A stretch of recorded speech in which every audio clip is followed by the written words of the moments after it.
Hi, folks. It's Larry Talks again. The date is June 18th, 2019, and this is program number 3, season 2.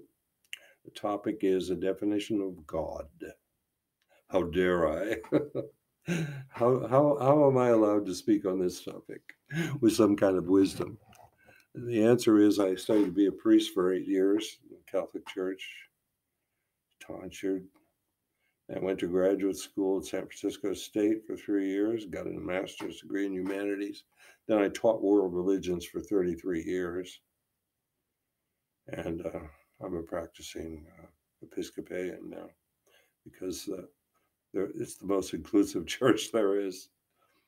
So that's why I have some knowledge about the definition. The best definition I received was when I was 21 in the seminary. A priest who was taught philosophy gave, I thought, was a really good definition. He said, an atheist is closer to God than a believer in the sense that he refuses to accept any definition of God as adequate. It is impossible for man to define God. And even the most conservative Catholic theologian, Thomas Aquinas, said this. He said, that God is, we can prove 5 proofs of the existence of God. That God is, we can prove that, but we cannot say what God is. We do not know. That's literally his words are, what God is, we do not know. That God is, we can know. And I'm here to say God is not a man, God is not a male, God is not a female.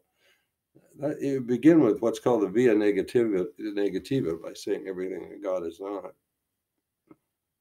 The best definition, well, he gave a kind of good definition.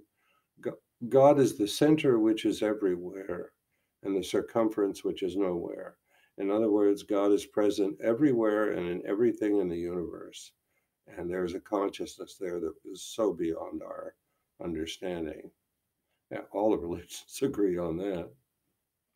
I think the Buddhists have come closest to saying through reason you can know that God exists and what God is, and that you cannot know it, but you do know it in a sense of connect to it. The Buddhists say there are 4 noble truths. Number 1 is everything is we suffer, or everything, we're dissatisfied with everything. No, never satisfied. 2, the cause of suffering is desire, human desire. The solution to suffering, the 3rd noble truth, is to let go. They say, you're not going to cure your psychological stuff by worrying about mom and dad's did to you. You're going to solve that problem by letting go of mom and dad. They're not the universe. My students would say to me, but mom told me. I say, you're not in college to learn what mom told you. You already know that. It's time to let go of that and learn something more. And the 4th noble truth is when you do let go of your ignorance, when you're willing to let go and admit your ignorance, then you can open to the universe and discover God consciousness, which is nirvana, which is bliss, which is enlightenment. And that, of course, takes medication. No, not medication, meditation, which I did, and I had such an experience. In the West, in the East, this idea is central to all the Eastern religions, to Buddhism, Hinduism, and Taoism. But in the West, it's a minor theme, but it's found in all Western religions too. We call it mysticism. St. John of the Cross put it this way. He said, you go through in order to understand what the Buddhists understand, step 1 is the dark night of the senses, to control the senses and empty them. 2nd is the dark night of the soul, to empty the consciousness of all images and things and ideas and feelings and everything. And that's meditation. And then the 3rd step is that God enters in that. You've set yourself to know God through meditation, and you will. it will happen sooner or later. You don't have, that's grace, the gift of the truth in the universe that everything is love. God is love. It's the best definition. All religions give that. God is love. Anybody who abides in God abides in love, and God in them, says St. John's epistle. Another way of saying it is that God is the connectedness. And anytime you try to connect to others, to yourself, to everything bigger than yourself, you are looking for God. You are connecting to God, because God is the connectedness of all things. God wants us to connect. That's what grace is. When I was 7 years old, I had Holy Communion. And from that time, I realized, oh, the sacrament redeems everything. Sin is no more. All sin is forgiven. And now I can see the universe full of grace. The law was given through Moses, all those rules, but grace and truth through Jesus Christ, meaning that grace is a gift, the very thing I'm talking about. It's not Catholic. It's not, it doesn't belong to a religion. It belongs, I mean, Einstein, E=mc squared, is a moment of grace. The mind, God's gift of reason, comprehending the universe.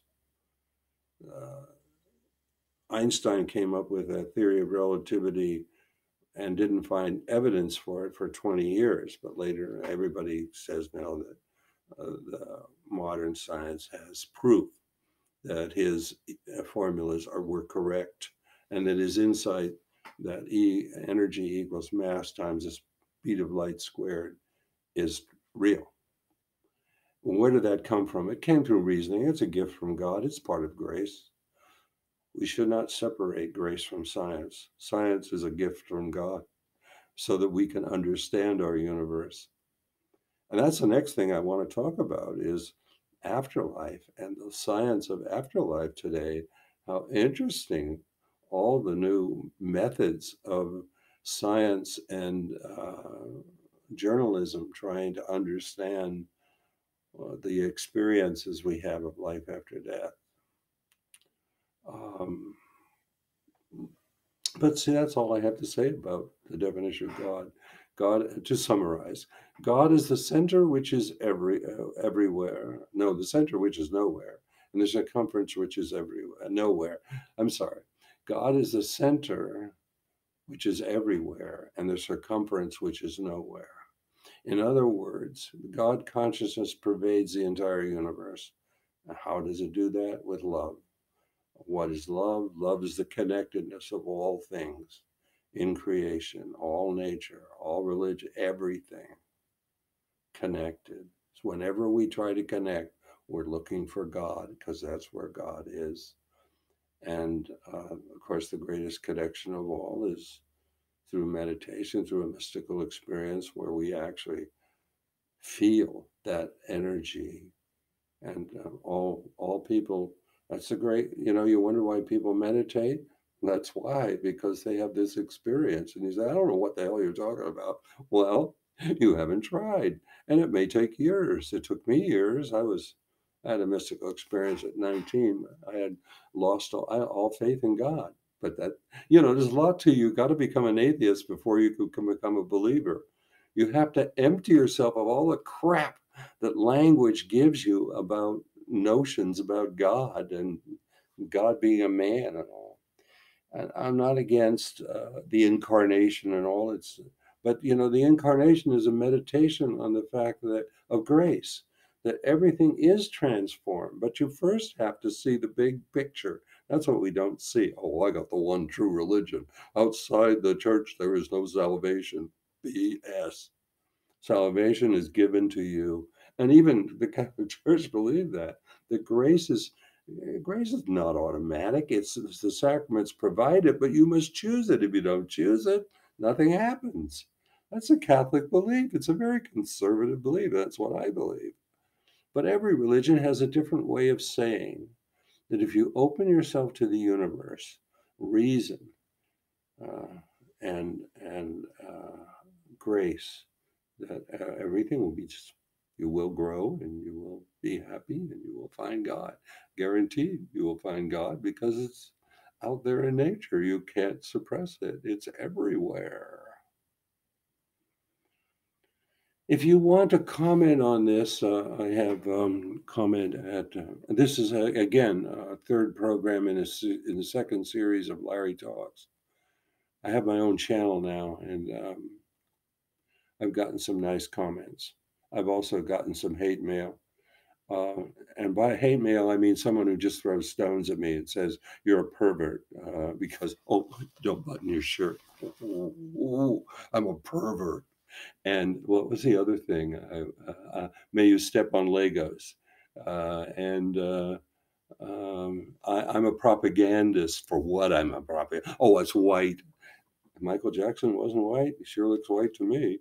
It's irrelevant. All these stones being thrown at me as comments on my programs are ridiculous. Are stupid. They're Trump. And why? Because they don't address the issue. Why am I here? I'm here to talk about these issues. And you don't address the issue, then you haven't said anything. So I'm not going to say anything back if you say something like that to me. I'm just not going to answer it because you haven't said anything. We have a topic here. The topic is not me, not whether I look like a pervert or whether I'm a propagandist for what I don't know. Uh, but that doesn't matter because I'm overreacting because actually the comments that I've gotten on email are very nice and people are learning something and they have a good question and I try to answer it. So my email is all small case, Larry, Larry dot Moorman, MOORMAN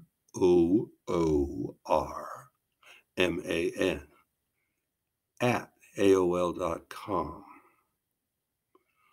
If you want to comment, you can comment, of course, on YouTube. That's fine too. That's what the hate. I got my hate mail on YouTube, and the reason for that is these programs are shown.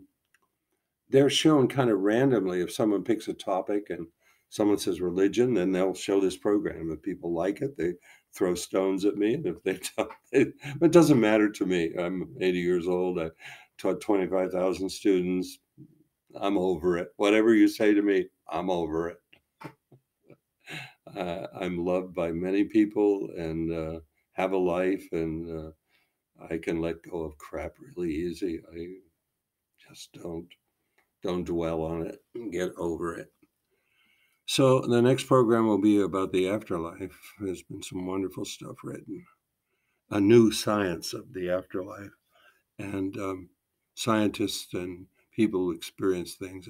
It's just stuff that can't be ignored by me, and I find rather comforting at age 80. All right, that's it. Larry Moorman at AOL.com, all lowercase.